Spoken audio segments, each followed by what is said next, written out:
ஐயோ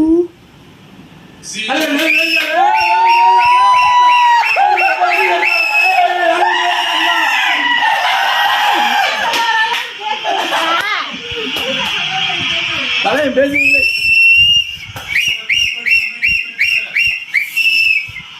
இந்திய அரசியல் அமைப்பின்பால் உண்மையான நம்பிக்கையும் மாறா பற்றும் கொண்டிருக்கிறேன்.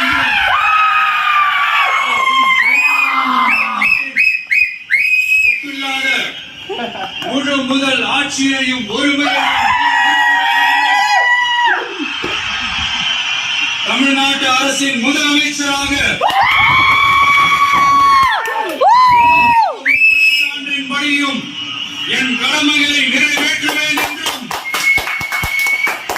அரசியல் அமைப்பிற்கும் சட்டத்திற்கும் இணங்க அச்சமும் ஒருதலை சார்பும் இன்றி விருப்பு வெறுப்பை விலக்கி பலதரப்பட்ட மக்கள் அனைவருக்கும் நேர்மையானதை செய்வேன் என்றும்